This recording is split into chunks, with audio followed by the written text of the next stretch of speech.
Rabbi इश्रह ली सदरी व यस्सिर ली अमरी वहलुल उक़दतम मिन लिसानी यफ़क़हू क़ौली। अऊज़ु बिल्लाहि मिनश शैतानिर रजीम। बिस्मिल्लाहिर रहमानिर रहीम।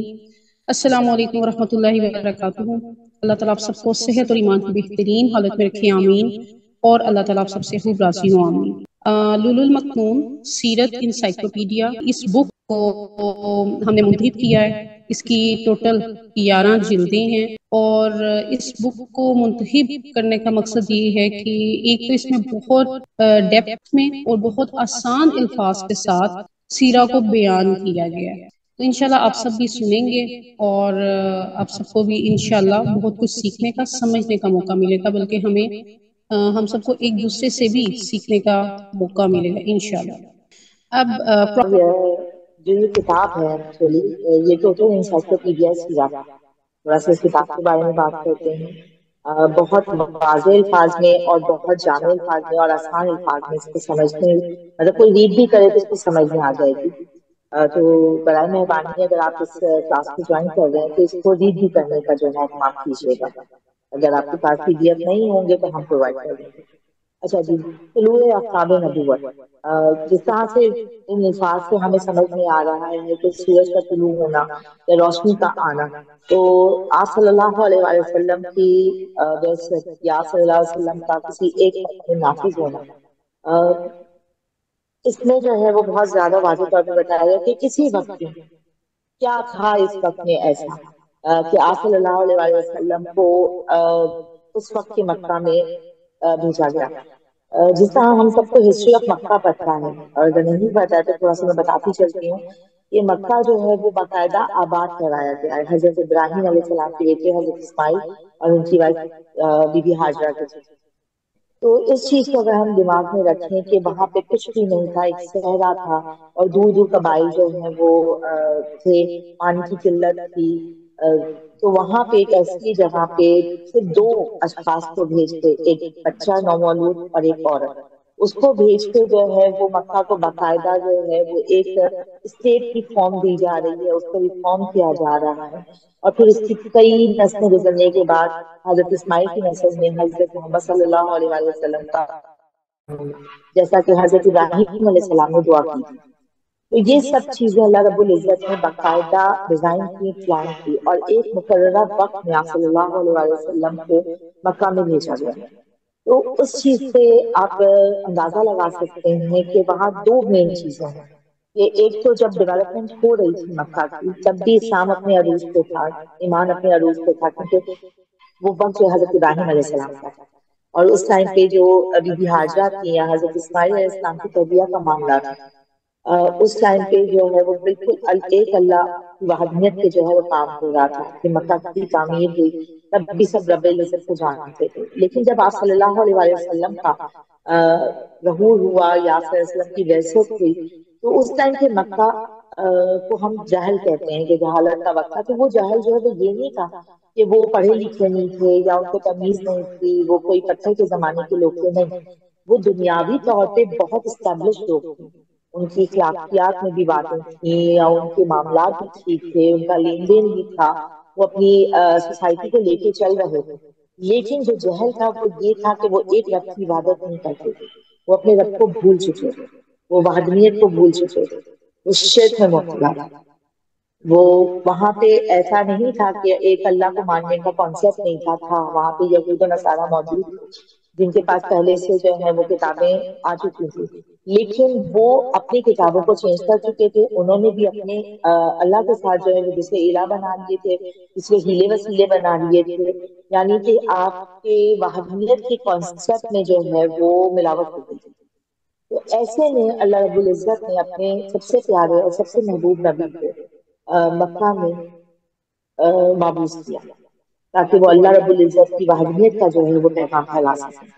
तो इस चीज को समझने की जरूरत है कि आप सल्लल्लाहु अलैहि वसल्लम जो है वो उनके किरदार को समझने के लिए सीरा का मुताला करना जरूरी है। अगर हम आप सल्लल्लाहु अलैहि वसल्लम के किरदार को नहीं समझेंगे तो हम दीन इस्लाम के रूह को नहीं समझ पाएंगे।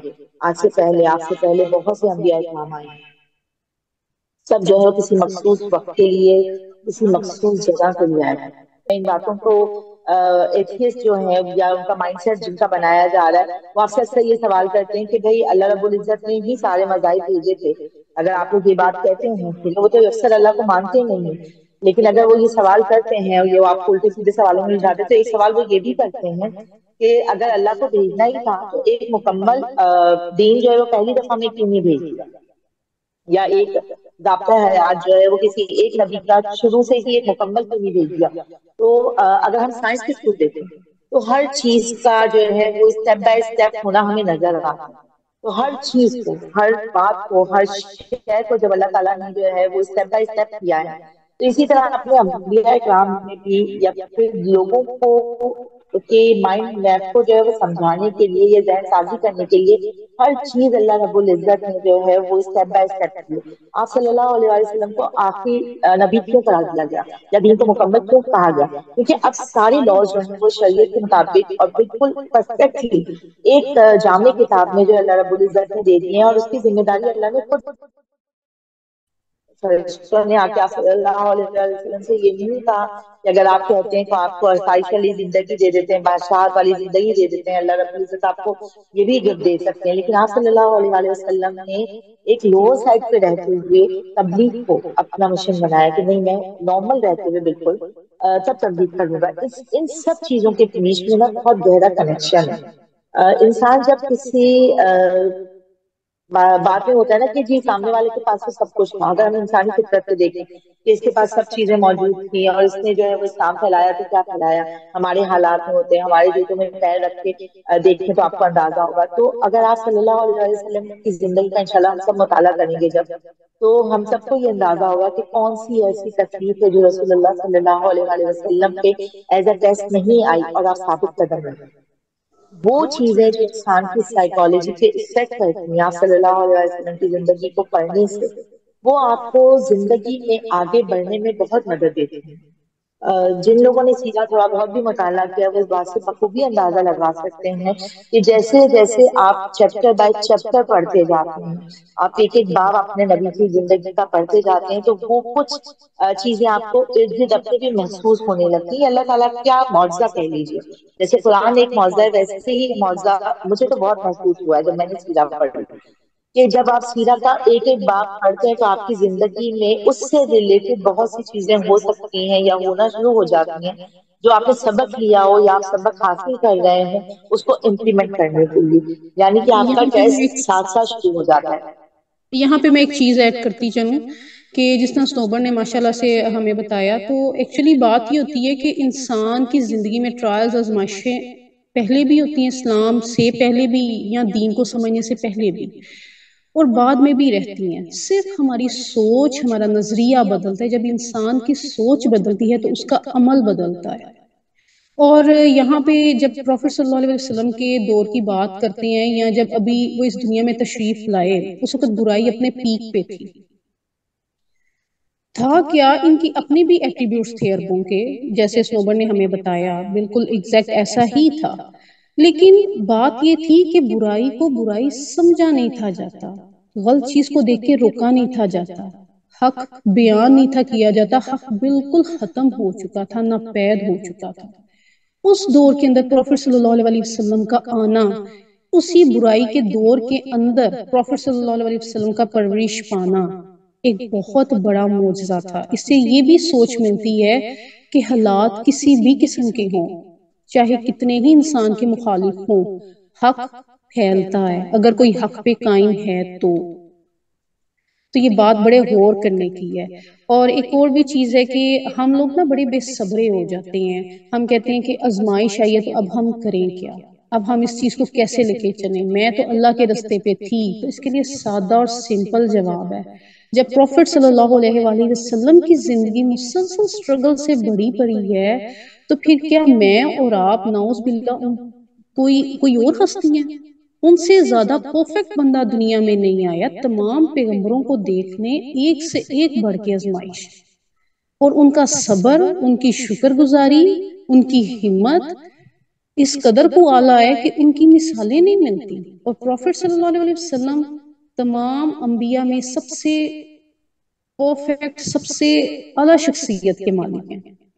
تو ان چیزوں کو اگر ہم اس طرح ریلیٹ کر کے خود اپنی ذات سے چلے گا کہ ہم نے پیشنس کرنا ہے اللہ کی ہاتھ ہے، ہمیں پتا چلے گا کہ ہم نے اپنا سیلف کنٹرول کرنا ہے اللہ کی ہاتھ ہے، ایموشنلی اسٹرانگ ہونا ہے اللہ کی ہاتھ ہے۔ یہ سب چیزیں ہم جب اللہ کی خاطر سیکھیں گے سیرہ کو پڑھتے ہوئے تو اللہ ہی کی رحمت سے صحابہ والی سوچ اپنا سکتے ہیں۔ پھر جب ہم قرآن کو اسٹڈی کریں گے تو اسی محبت اسی اور اصل میں پیٹرن پہ کریں گے کہ جس پیٹرن پہ صحابہ نے کیا تھا، پھر ہم ان حکموں کو اس طرح مانیں گے جس طرح انہوں نے مانا تھا۔ سنوبر کنٹینیو کریں آپ۔ اصل صحیح ہماری یہی ہے کہ ہم وہ ایٹیٹیوڈ جو صحابہ کے تھے اس تک اچیو کر لیں۔ جی ہیلو، آواز آ رہی ہے؟ جی جی آپ ہیلو کنٹینیو کریں۔ جی جی آ رہی ہے، آپ کنٹینیو کریں۔ ہیلو، جی جی، سنوبر اصل اصل چیز جو اچیو کرنی ہے وہ یہی ہے، سیرہ پڑھنے کا یا سیرہ پڑھانے کا مقصد یہی ہے کہ ہم صحابہ کی سوچ کو اپنے اندر امپلیمنٹ کر سکیں، آپ صلی اللہ علیہ وآلہ وسلم کا وہ محبت کا درجہ پا سکیں جس پہ حضرت عمر رضی اللہ تعالیٰ عنہ کو رسول اللہ صلی اللہ علیہ وآلہ وسلم نے کہا کہ ایمان جب تک مکمل نہیں ہو سکتا جب تک کہ میں تم سب کو تم لوگ کی جان سے زیادہ عزیز نہ ہو جائے۔ تو آپ یہ خود سوچیں نا کہ اپنی جان ہر انسان کو کیا، جانور کو بھی اپنی جان بہت عزیز ہوتی ہے، تو اپنی جان سے زیادہ رسول اللہ صلی اللہ علیہ وآلہ وسلم کی محبت میں سب سے پہلی شرط کیا ہوگی؟ وہ شرط ہوگی عمل کی۔ جو کچھ آپ صلی اللہ علیہ وآلہ وسلم نے کیا ان سب چیزوں کو اپنی زندگی میں شامل کرنا، یہ کوئی ایک دن کی جرنی نہیں ہے۔ صحابہ نے ایک ایک آیت کو امپلیمنٹ کرنے میں کئی کئی سال لگائے، پوری سورہ کو اپنی زندگی میں امپلیمنٹ کرنے کے لیے جو ہے وہ 23 سال لگے ہیں۔ آپ صلی اللہ علیہ وآلہ وسلم کا عرصہ، جتنا عرصہ آپ دنیا میں رہے ہیں صحابہ کی تربیت ہوتی رہی۔ تو ہم نے جو سیرہ پڑھنی ہے یا پھر ہم سیرہ کا مطالعہ کرتے ہیں تو ہمارا سب سے پہلا ایم جو ہونا چاہیے وہ یہ ہونا چاہیے ہم اپنی لائف میں انشاءاللہ چینج لائیں، یہ مقصد ہونا چاہیے۔ ہم آپ صلی اللہ علیہ وآلہ وسلم سے آج جس مقام پہ محبت کرتے ہیں وہ مقام بڑھنا چاہیے، یہ دوسرا پوائنٹ ہونا چاہیے ہمارا۔ تیسرا، ہم اپنے نبی صلی اللہ علیہ وآلہ وسلم کی شخصیت کو صحیح طور پہ جاننے کی کوشش کریں گے، ان کی حکمت کو پہچاننے کی کوشش کریں گے اور پھر اس کو سیکھنے کی کوشش کریں گے تاکہ ہم اسے عمل میں لا سکیں۔ یہاں جو پوائنٹ ارسلہ مجھے کہہ رہی تھی کہ میرے دماغ سے نکل جائے، وہ آپ صلی اللہ علیہ وسلم کا مبعوث ہونا، اس ٹائم پہ جس سے بڑا گناہ ہو رہا تھا نا وہ یہ تھا کہ لوگ جو ہیں وہ برائی کو برائی جانتے تو تھے لیکن اس کو پھر بھی کرتے تھے، یعنی کہ ڈٹائی کے لیول پہ کرتے تھے۔ اور اگر کوئی اس کو برا بہت زیادہ جانے تو وہ اپنے تئیں تو یہ کوشش کرتا تھا کہ میں یہ برائی نہیں کروں گا، لیکن وہ نہ ہاتھ سے روکتا تھا نہ زبان سے روکتا تھا اور نہ ہی اسے دل میں برا جانتا تھا کہ اگر سامنے والا بندہ کر رہا ہے تو یہ اس کا فیل ہے، میرا فیل تو نہیں ہے۔ دین نے جو سب سے بڑا کانسیپٹ آپ کو دیا ہے وہ یہ ہے کہ برائی ہوتی ہو تو آپ اس کو ہاتھ سے روکیں، ہاتھ سے نہیں روک سکیں گے تو زبان سے روکیں، زبان سے نہیں روک سکیں گے تو سب سے کمزور درجہ ایمان کا یہ ہے کہ آپ اس کو دل میں برا جانیں۔ یعنی جو کانسیپٹ ہے نا آپ کا عمل بالمعروف اور نہیں عن المنکر کا، وہ کانسیپٹ بالکل زیرو پہ آ چکا ہے، اور تب جو ہے وہ کسی نبی کا آنا اور صحیح راہ پہ آپ کو لے کے جانا بہت ضروری ہو گیا تھا، تبھی اللہ رب العزت نے آپ صلی اللہ علیہ وآلہ وسلم کو اس دنیا میں بھیجا، اور آپ کامل ایمان پہ تھے، مطلب آپ کا ایمان کاملیت کو تھا، آپ میں یہ ایٹیٹیوڈ کوئی جب آپ پہ جو ہے وہ نبوت ظاہر ہوئی تب نہیں آئے، بچپن سے تھے، آپ کی تربیت کا عمل بچپن سے جاری تھا، اور اس کی مثال جو ہے وہ ہمیں سیرہ میں گاہے بگاہے ملے گی کہ بچپن میں بھی جو ہے وہ آپ کے اشرف صدر ہوا، آپ کے سینے کو دھویا گیا، پھر آپ کے دل کو جو ہے واش کر کے دوبارہ سے جو ہے اس کو رکھا گیا دل کی پوزیشن پہ۔ تو یہ سب چیزیں انشاءاللہ جیسے جیسے ہم مطالعہ کرتے جائیں گے یہ سب بیان ہوں گی اور انشاءاللہ تعالیٰ ہم اس پہ ڈسکشن کریں گے۔ آج کی جو میٹنگ ہے اس کا مقصد یہ تھا کہ ہم ایک دوسرے سے بات کر سکیں، ایک دوسرے کو سمجھا سکیں کہ ہم سیرہ پڑھنے کیوں جا رہے ہیں، اور یہ جو 5 پیجز جو ناشر کے ہیں یا پھر جو اس کی انٹروڈکشن کے ہیں وہ ہم بتا سکیں کہ جی آپ کو یہ سب چیزوں سے گو تھرو کرنا پڑے گا۔ جب بھی آپ کسی کتاب کا مطالعہ کرنے جاتے ہیں تو آپ کو یہ بیسک چیزیں بھی پڑھنی چاہیے تاکہ آپ کو اس رائٹر کی سائیکالوجی بھی سمجھ آئے جس نے یہ لکھا ہے۔ یہ کس مقصد کے تحت لکھا گیا. تو یہ وہ چیزیں تھیں جو ہم ڈسکس کرنا چاہ رہے تھے آج. اور جہاں تک مجھے لگتا ہے کہ شاید ہم اس کا حق ادا کر پائے ہیں. اور اگر کوئی کمی بیشی رہ گئی تو اللہ رب العزت ہمیں درگزر فرمائے اس چیز سے، اور ہمارے علم میں اضافہ فرمائے تاکہ ہم ایک دوسرے کے لیے نافع ہو سکیں. آمین. تو میرا اوکے، میں ایک چیز ایڈ کرنا چاہوں گی کہ یہاں پہ ہمیں سیکھنے کے عمل میں اپنا پیٹرن بالکل اس کرال کرتے ہوئے بچے کی طرح رکھنا ہے جو بارہا بار گرتا ہے اور پھر اٹھتا ہے، اور بالآخر وہ اٹھنا، چلنا پھرنا سیکھ جاتا ہے. ہمت نہیں ہارنی، اور اپنے دین کو، اپنے پروفٹ صلی اللہ علیہ وسلم کی سیرہ کو آج ہم سب سیکھیں گے، کل کو ہماری جنریشنز کے لیے ایک ہم کچھ ایفرٹ کر کے جائیں گے.